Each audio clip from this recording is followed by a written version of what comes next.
Konnichiwa, Siteki minasan.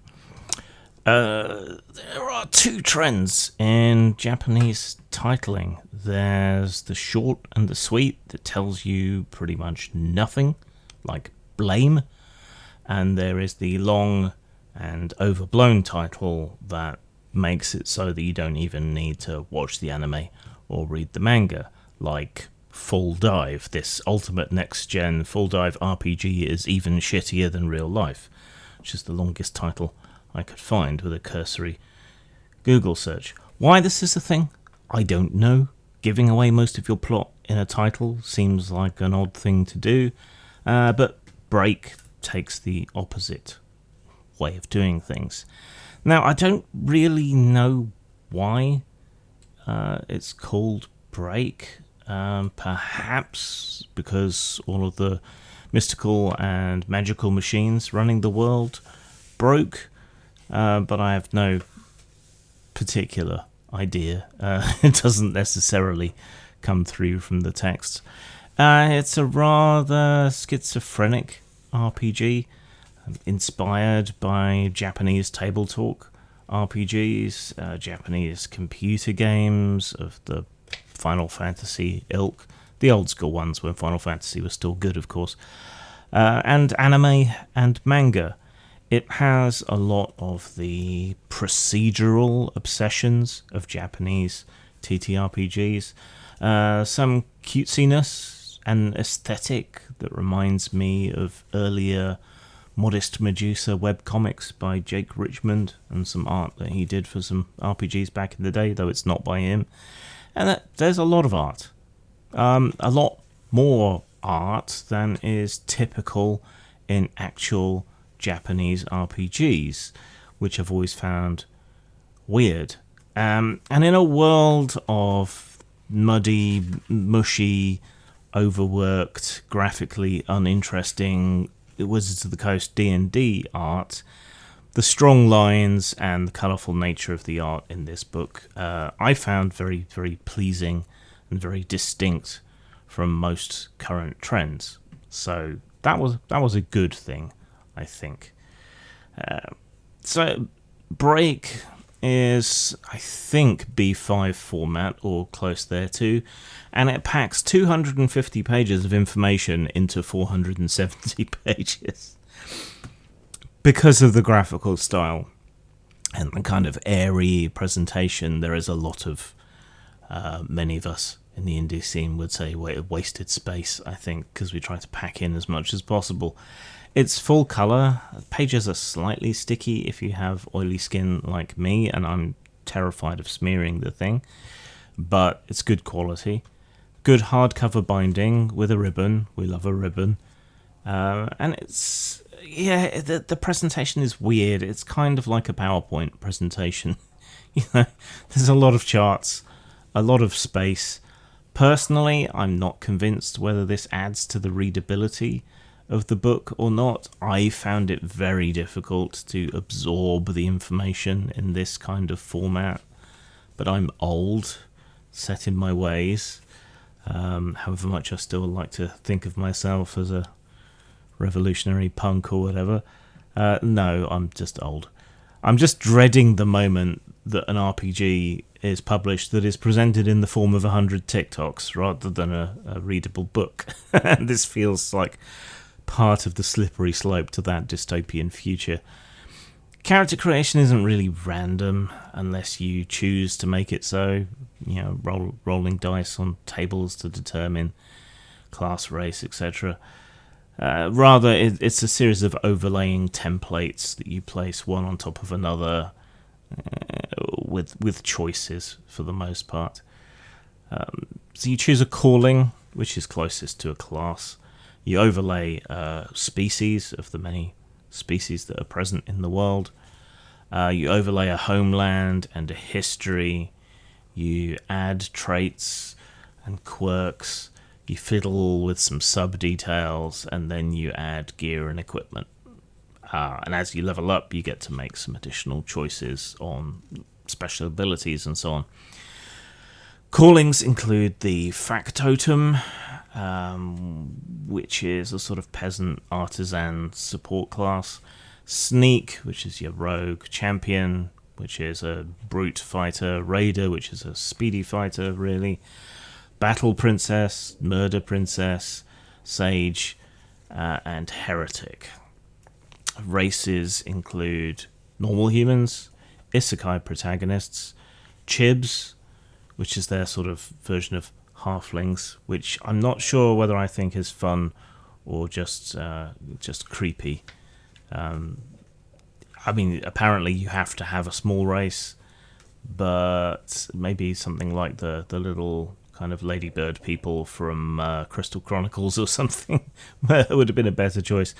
Chibis just end up feeling a little bit creepy and weird to me. There are tenebrates for people who can't not play tieflings, no matter what world you're playing in. Rain Nico for furries, but they err on the side of sexy catgirls and not tabaxi.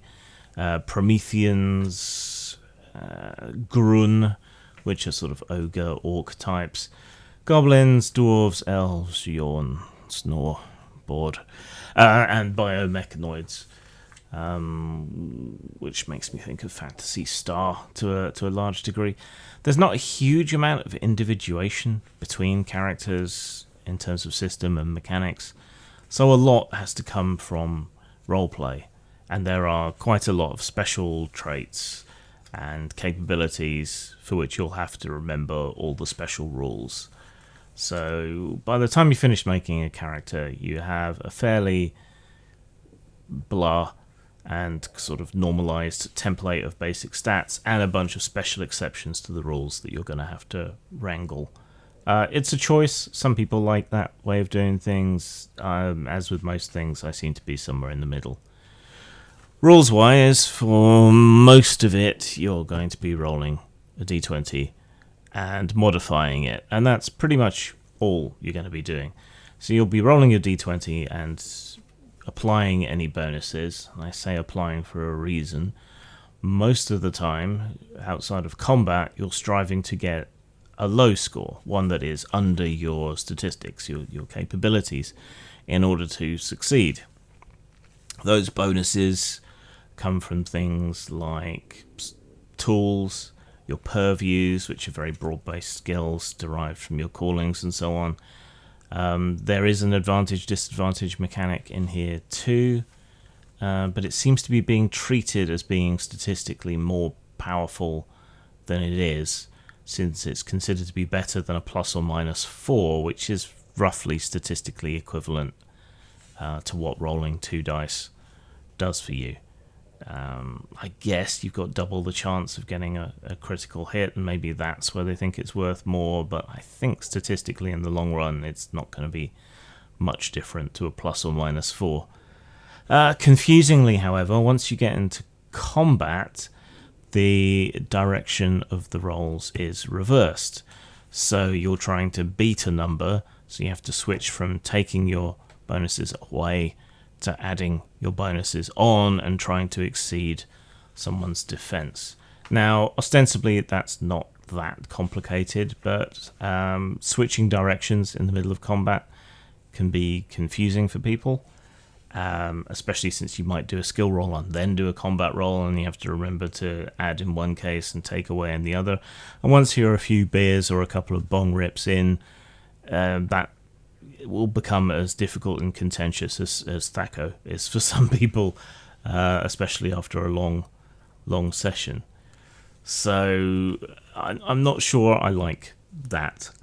If you're going to have a unified mechanic, have a unified mechanic. It seems like a small thing, but it's like a grain of sand in your cheese sandwich. It's a little bump. Rolling exactly the target number is a special success. Rolling a 20, or sometimes a 1, I guess, is an automatic failure. Now, the D20 sort of scale of things, bonuses, odds, and so on, is obviously, it's familiar to most people. But very few starting characters are going to scale the giddy heights of having a 50% chance of success on an unmodified roll. So there's going to be quite a lot of comedy and competence as you go about doing things. Using a d20 is also going to give you a flat probability line where a critical success or a terrible failure is as likely as any other result. That is okay. It's a bit swings and roundabouts, going from wild success to wild failure fairly commonly, but that's probably fitting for the kind of game world that we're talking about here, the kind of adventures that we're talking about here, and the style of anime and manga where things can go very right or very wrong. Weapons are mostly much of a muchness. There's not that much to statistically divide one from the other, and most of the time when you're hit, you're going to be taking or doing 1 heart of damage. Hearts are abstracted, like hit points usually are, as a combination of health, morale, and will to fight. So typically, if you take damage from something outside of a fight, your hearts will be ignored and instead you'll take some kind of injury. When you run out of hearts, you also start taking injuries, and these are rather gruesome and debilitating for what is presented as a fairly whimsical, light-looking game. Low-level characters also aren't particularly survivable. A basic champion, for example, only has +1 to attack, a base defense of 10, and 3 hearts of health, which, is only a handful of strikes before you're in trouble, and a base defense of 10, so, even an unmodified enemy is going to be hitting you half the time until you layer armor and stuff on top of that, of course. And this does mean that enemies are also fragile, which helps a bit, especially if you're sending legions of mooks against people. But the deadliness and so on is very much in contrast to the cutesy presentation. Japanese games are often highly formal and prescriptive, with very set procedures for play. This is a cultural thing in the Far East, it seems.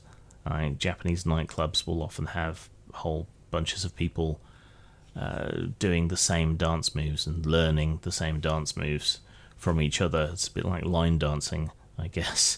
But this has also, this procedural form of play, this prescriptive form of play, has also been a thing in quite a lot of old school play, particularly the Bro SR, who like to run things rules as written. And we do find that here. Some people find it useful to have such procedures and set ways of doing things. Speaking for myself, I'm more like a pirate. I prefer guidelines to your actual rules. The world, the outer world, which is the setting of the game, or at least the base setting for the game, is a fantasy realm with fairly strong Magitech flavour and a sort of ancient masters vibe. The sort of thing that's common in a lot of anime. It's eclectic, it's not pure fantasy, it's not pure science fantasy, it's not pure science fiction. It's a world where the sun was a machine that has stopped working properly, so there are lands now in permanent twilight, lands in eternal day, and lands in everlasting night. I mean, it's interesting and different, but schizophrenic again in that it mixes and matches a whole bunch of different tropes and influences. You'll find new ideas and races and elements alongside very tired classics. And I felt the game should probably do one thing or the other and focus on it, rather than trying to do both. I did appreciate that the elves all have really long noses, though, and I think that may put some people off playing elves, because there's too many elves. Bring me Talislanta and get rid of the elves. There's GM advice, which is nice, but let's face it, this isn't really going to be anyone's first RPG, or almost anyone's first RPG. But still, it's always nice to see some GM advice and some love given to the Games Master. Where I felt things were lacking a little more was in the adversaries section. Sure, there's rules for making your own, which I like, obviously, guidelines rather than rules. But I'm also lazy, and so a few more example monsters would be nice, and would also help ground the setting through example, the sort of implicit setting sort of idea. Definitely make the Games Master's life a hell of a lot easier.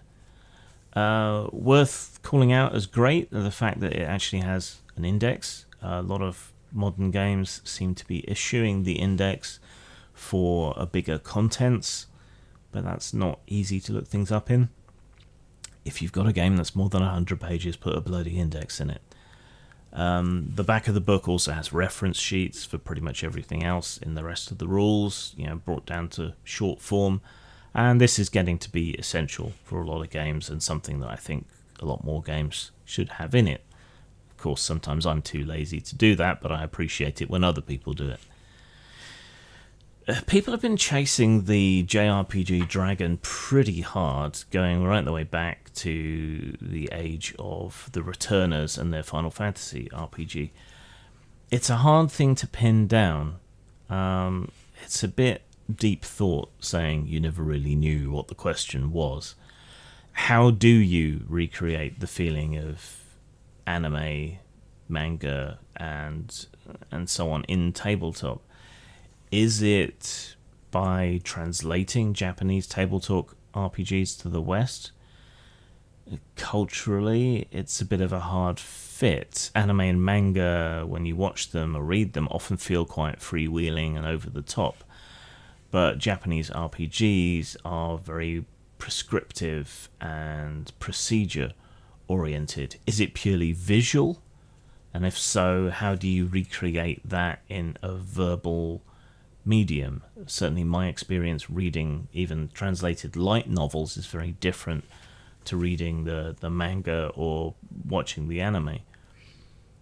Can you create an anime or manga feel with traditional role-playing or vice versa?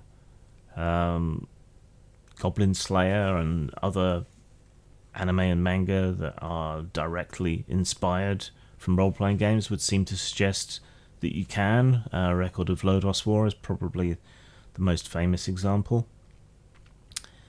But I don't know. It still doesn't seem to get that feel once you actually bring it to the table. Western attempts to create Japanese-style role-playing games tend to be more indie affairs, more improvisational, less procedural, less culturally Japanese in terms of rules and rules presentation. But they also tend to get closer, I think, to the feel in play and in terms of rules and setting synergy.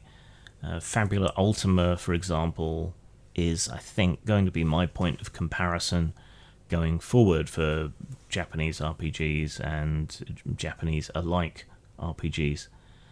But something like Tenra is also native Japanese, but also has more of that Western freewheeling and the use of system to meet setting. These are trends, of course, not absolutes. Break feels more like an old school RPG in a lot of ways. So the procedural form of play vibes between OSR and Japanese translated games, but there is still a disjunct between the presentation and the writing, which tends to be more cutesy and clean, and, for example, the combat results, which may include severed limbs or mutilation. If the game had been presented in a more Goblin Slayer-esque way, that would be one thing, but in terms of this book and its presentation, it kind of blindsides you when you realise that you'll be butchering cute little chibis with an axe. I mean, what is this, Made in Abyss? Scores then. So style-wise, I'm going to give it a high 4. The game has a very strong Euro manga aesthetic, kind of like Dofus, perhaps. Clean presentation and so on. I like that they went all in on their style choices. in terms of colour and clean lines. And even the bits that I don't like, the presentation style for absorbing information, I don't think is really working for me. It's too graphical. I'm used to reading text and taking in information that way. A lot of the charts and so on felt extraneous and unneeded and just overwrought, like a graphically intense PowerPoint presentation for a meeting that could have been an email. Still, I appreciate the kind of commitment to the bit. In terms of substance, the contradictions between system and presentation are still a bit much for me.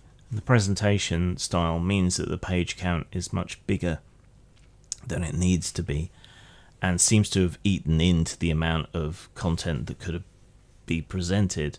And as a result, I'm left with only the very broadest strokes of ideas about the world itself. Now that can be good or bad. Having space to make up your own shit is good, but this felt a little bit too nebulous and puddingy to me. I also felt that mechanical differentiation and granularity is hard to come by in this system, so it can be hard to make characters truly distinct from one another, save through roleplay.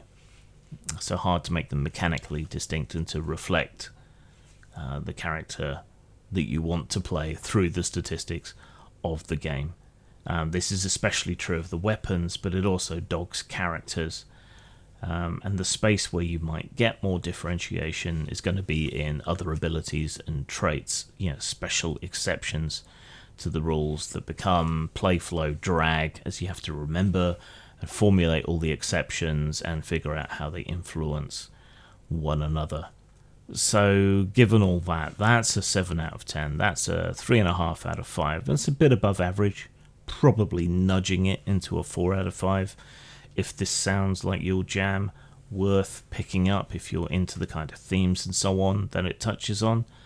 Personally, I have to dock it all its points for sneaking in an inflation fetish, which is very much an ick for me, but I'm not one to yuck your yum. Let your freak flag fly. Just no. We'll probably do a one-shot of this at some point over on Grim Streams, so you'll be able to judge a bit more for yourself. Maybe the makers have got some streams of the game during play or video examples or something, I don't know. Maybe that would seem to fit the kind of visual presentation thing we're going for here. If I had to sum the whole thing up, I would say this is Man-Fae.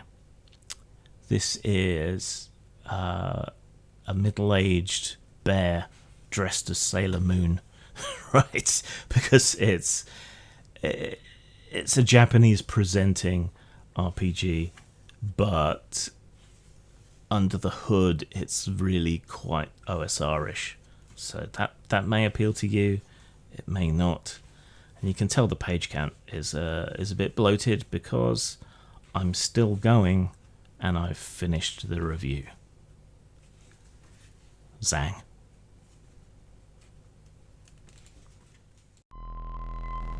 Sure, you could play one of those hoity-toity horror games where the most horrifying thing that happens is someone wearing a corset who really shouldn't.